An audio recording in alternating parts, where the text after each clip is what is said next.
বছর জুড়ে ঈদ মৌসুমের অপেক্ষায় থাকেন সিরাজগঞ্জের তাঁত মালিক ও ব্যবসায়ীরা। ক্রেতাদের চাহিদার কথা মাথায় রেখে শাড়ি, লুঙ্গি সহ তাঁতের পোশাকে এবারও এসেছে নতুনত্ব। তবে বেচাকেনা নিয়ে সন্তুষ্টি নেই বিক্রেতাদের।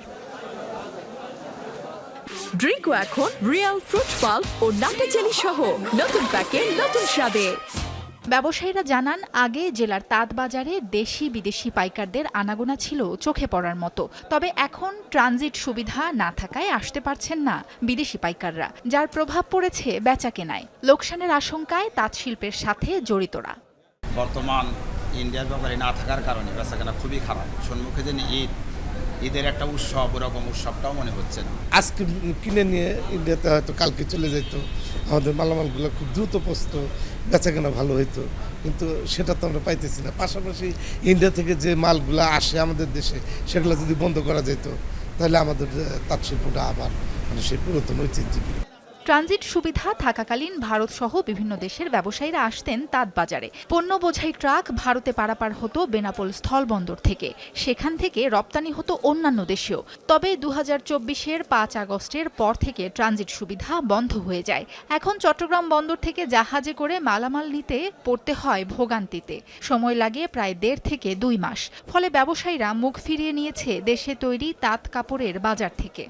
ট্রানজিট বন্ধ হওয়ার কারণে ইন্ডিয়ান ব্যাপারীগুলো আসতেছে না, তাদের মালগুলো পৌঁছতে অনেক সময় লাগে। এই জন্য আমাদের সরকার যদি উদ্যোগ নেয় এই ট্রানজিট খুলে দেওয়ার, তাহলে ইন্ডিয়ান পার্টি যদি আসে তাহলে আমাদের হাটের কেনাবেচা অনেক গুণ বেড়ে যাবে। তবে চাহিদা মতো কাপড় কিনতে পেরে খুশি দেশি পাইকাররা। আগের চা তাঁতি মেলা বেশি আইছে, আবার ব্যাপারীও বেশি আইছে, মোটামুটি কেনাবেচা আজকে ভালো হইতেছে। আমার কাছে সর্বোচ্চ 2200 টাকা জোড়া কাপড় আছে, আবার সর্বনিম্ন আছে 1300 টাকা জোড়া কাপড়। এরকম মধ্যে আর কি আমার কাপড় এই হাটে পাওয়া যাইতেছে বর্তমানে। সুতি কাপড় কিনছি, কিছু জামদামি কাপড় কিনলাম, মোটামুটি এই কোয়ালিটির কাপড় কিনতেছি আর কি। কিছু কুচি কাপড় বরিশালে বিক্রি করি, ঢাকায় বিক্রি করি, এবং আরও কয়েকটা জেলাতে আমরা মোটামুটি মাল আমরা পৌঁছায় দিই।